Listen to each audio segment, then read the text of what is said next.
Olá, olá, olá, olá, bem-vindo a todos e todas para a nossa terceira aula do chamado Clube Heidegger. Um clube que eu decidi fundar para conhecer pessoas, né, que se interessam pelo pensamento do lenhador da Floresta Negra, do nosso querido Martin Heidegger,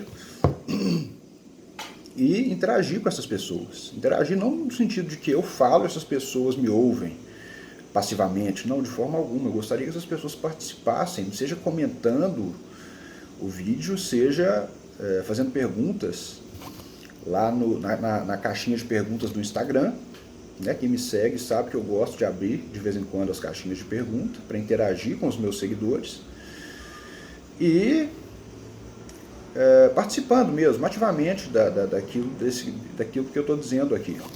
Hoje nós vamos estudar, como prometido, hoje nós vamos entrar nele, no nosso Ser e Tempo, Sein und Zeit.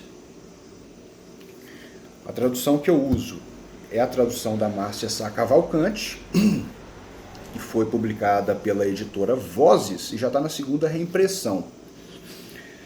Agora, caso você saiba alemão, eu disse isso para um amigo no privado lá no Instagram, caso você saiba alemão, pode ser mais interessante para você adquirir a tradução de Fausto Castilho. Fausto Castilho é um grande estudioso de Heidegger e traduziu, é até mais recente essa tradução dele, sabe? E traduziu para uma edição bilíngue. Então dá para vocês compararem lá do original, do texto original, né, em alemão, aquilo que ele escreve em português. Pode ser mais interessante para vocês. Agora, as duas edições possuem erros de tradução, isso é preciso ser dito. Tanto esta aqui que eu uso, quanto a do Fausto Castilho possuem erros, porque traduzir Heidegger não é uma tarefa fácil, é difícil. Não só porque é do alemão, mas porque ele usa neologismos, ele cria palavras que muito dificultam para o tradutor traduzir. É a mesma coisa de traduzir Guimarães Rosa para o alemão, que não deve ser fácil, não deve ser nada fácil. Eu mesmo gosto de brincar dizendo que não queria ter esta experiência. Mas, aí fica a seu critério, adquirir a tradução do Fausto Castilho ou a tradução da Márcia Sá Cavalcante. Eu sempre estudei as 3 ou 4 vezes que eu li Ser e Tempo, porque Ser e Tempo é um livro que você precisa ler muitas vezes para chegar a entender. Porque o primeiro contato que você toma com o livro é como se você não entendesse absolutamente nada do que está escrito ali. Da segunda vez você já vai ter uma maior clareza em relação ao que o Heidegger está dizendo. Agora na terceira que você vai saber exatamente o que ele está dizendo, aonde que ele quer chegar. Eu tive que ler 3 vezes, ou 4, não me lembro ao certo. Pode ser que se você já foi introduzido, né, já foi iniciado no vocabulário heideggeriano, até pelas minhas aulas mesmo, que dei alguns conceitos para vocês, pode ser que vocês compreendam de forma mais rápida do que eu compreendi. Porque eu não tive ninguém para me ensinar os conceitos e depois para depois pegar firme na leitura. Eu tive que começar do início e tentar desvendar mesmo aquilo ali. Eu tive que exercer uma atividade hermenêutica, né, para entender a fenomenologia hermenêutica da faticidade do Heidegger. É interessante observar que o Heidegger, nem em Ser e Tempo, ele só utiliza o termo fenomenologia para criticar. Para criticar em que sentido? Não a crítica moralizante, ele herda a fenomenologia do Husserl, que eu já disse nas aulas anteriores, mas ele vai dizer que Husserl incorreu no mesmo erro que ele tentou superar. Ele se tornou prisioneiro de um sistema metafísico que ele queria superar. Porque ele pressupôs um eu transcendental, né? E ao pressupor o eu transcendental como fundamento da compreensão de todos os fenômenos, ele caiu na armadilha que ele mesmo tinha previsto. Essa armadilha é a de se tornar prisioneiro de um sistema metafísico. Pois o Heidegger vai querer ir além desse sistema metafísico. Não ir além, mas ele vai resgatar alguns conceitos de forma originária e autêntica, voltando lá em Platão, que foi o primeiro metafísico do Ocidente, e cujo pensamento ecoa até hoje, né, na filosofia, e vai chegar lá em Hegel, né, passando por Nietzsche, por Kant, por Descartes, né, por Spinoza, enfim. Então ele divide a filosofia em 3 grandes períodos. Quais são esses períodos? A filosofia pré-socrática, né, que ele chega a resgatar alguns conceitos da filosofia pré-socrática, que vem antes de Platão. A filosofia antiga da Antiguidade Clássica, que começa efetivamente com Platão. A filosofia moderna, que começa com Descartes. E a filosofia contemporânea, que já é uma filosofia marcada pela técnica, pelo cálculo, pelo modo inautêntico da compreensão do ser, que nós mesmos somos. Então, para o Heidegger, ele vai empreender a chamada destruction, isso aqui em série tempo. Ele faz a destruction, a destruição, ou desconstrução, lembrando aí as palavras de Derrida, Jacques Derrida, né?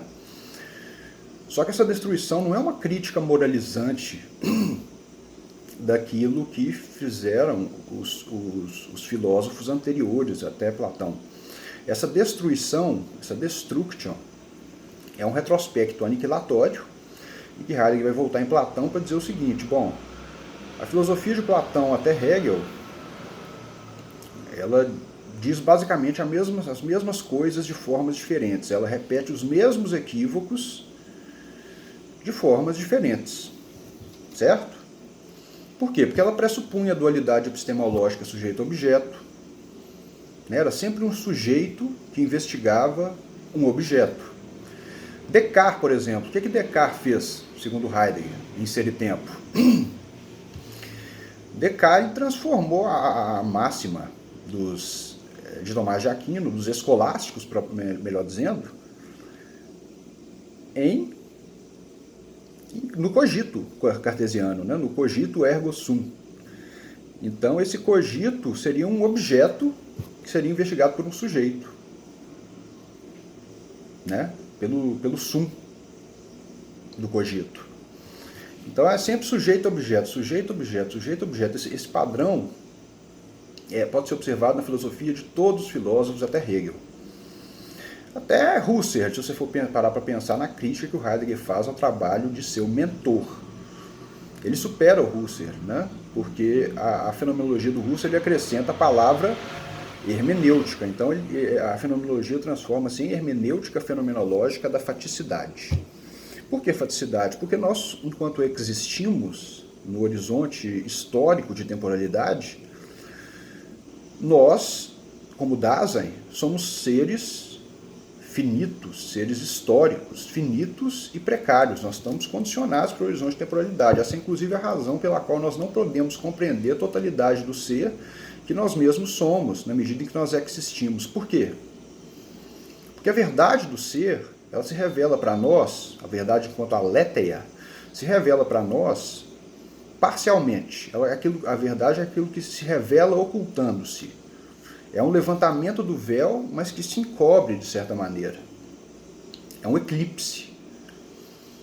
Né? O eclipse você vê as bordas dele, mas no meio tem aquela sombra.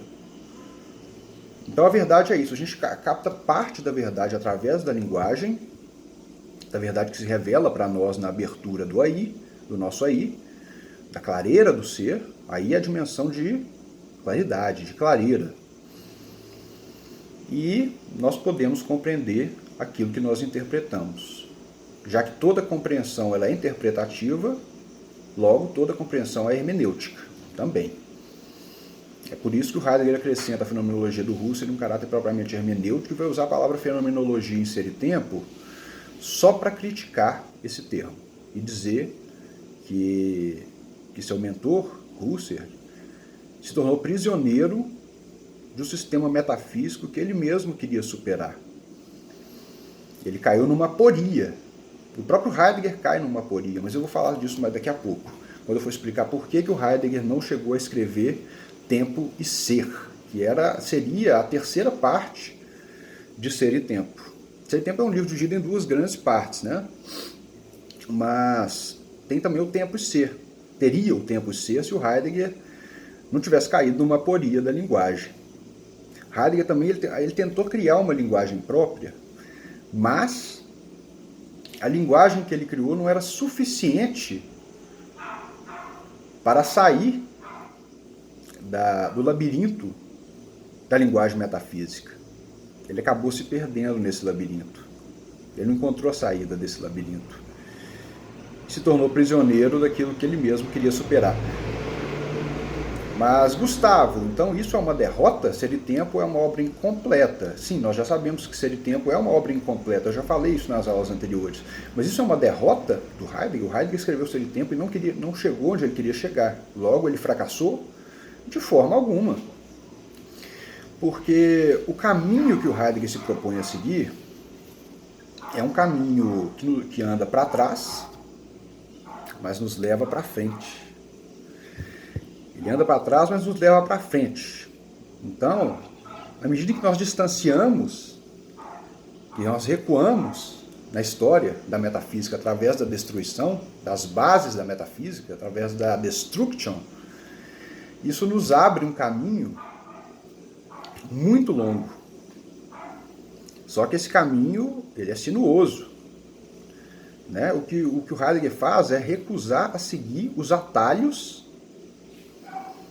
oferecidos pelos filósofos metafísicos, que caíram sempre no mesmo erro, qual seja o de raciocinar em termos da dualidade epistemológica sujeito e objeto. Subjectum e objectum. O sujeito é aquilo que conhece, objectum, aquilo que está fora dele. Mas o Heidegger vai dizer que isso está errado. Uma das propostas da ontologia fundamental, que tem como subprojeto a analítica ontológico-existencial, é a de superar a dualidade epistemológica sujeito-objeto, assim como outras dualidades, como, por exemplo, essência e existência. Né? Natureza, physis e transcendência. O ser e o ente.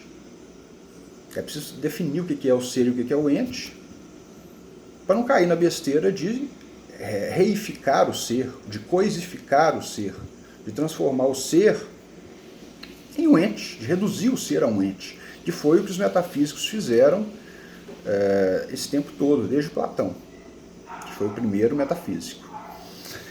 Então, Heidegger vai dizer que existem duas formas, existem duas estruturas de Dasein. Né? O Dasein enquanto ser aí. Você já sabe o que é Dasein, porque eu já falei nas duas aulas anteriores. Se você não sabe, volte lá e assista. O Dasein, ele tem a estrutura de compreensão e interpretação. Toda compreensão é interpretativa porque, para conhecer o sentido do ser que nós mesmos somos, nós precisamos interpretar esse ser. É por isso que toda compreensão, por ser interpretativa, é necessariamente uma compreensão hermenêutica. O ser que nós mesmos somos, ele deve poder ser interpretado a todo momento. O sentido do ser, melhor dizendo, não é o ser em abstrato. E é uma espécie de anamnese que a gente opera. Essa operação, ela traz no fundo, no bojo da investigação, uma espécie de anamnese platônica, mas não é uma anamnese, é uma espécie de anamnese. O que é uma anamnese, para início de conversa? É a doutrina da rememoração, né? Da doutrina da reminiscência, vamos dizer alguns filósofos. A reminiscência é aquilo que nós resgatamos na medida em que nós já sabemos. Por isso que o Heidegger vai dizer que toda compreensão possui três estruturas: uma visão prévia, uma concepção prévia e uma posição prévia. de mundo e da causalidade das coisas que nos vêm ao encontro dentro do mundo. Então nós só compreendemos na medida em que nós interpretamos. Mas nós interpretamos sempre aquilo que nós já sabíamos de antemão. Por que nós já sabíamos de antemão? Porque é preciso que... Porque o ser que nós investigamos é o ser que nós mesmos somos. Então a interpretação, ela resgata, ela busca lá atrás, né, aquilo que nós já sabíamos, mas traz para cá, para o domínio da compreensão. Certo, eu já expliquei como é que funcionam essas estruturas nas aulas anteriores. Se você não viu as aulas anteriores, veja. Só que essa aula é para a gente operacionalizar esses conceitos e tentar falar o máximo possível sobre este livro, Ser e Tempo. Então, a gente sabe que toda compreensão interpretativa que é necessariamente uma compreensão hermenêutica, ela é circular, ela se dá através de um círculo hermenêutico, né? Que já era estudado por Schleiermacher e Wilhelm Dilthey. São dois filósofos que precederam Heidegger no estudo da hermenêutica. Mas o Heidegger vai dizer que vai introduzir a ideia de círculo hermenêutico. Ele vai dizer que a hermenêutica é um processo circular. Por que é um processo circular? Porque para a gente compreender, eu vou usar o exemplo de um texto, só para vocês entenderem, para a gente compreender a totalidade de um texto, compreender o texto todo, nós precisamos compreender palavra por palavra, as palavras individuais e as palavras individuais que formam frases, e frases que formam parágrafos, e parágrafos que formam o corpo do texto. Então, para a gente chegar a entender o todo, nós precisamos compreender as partes.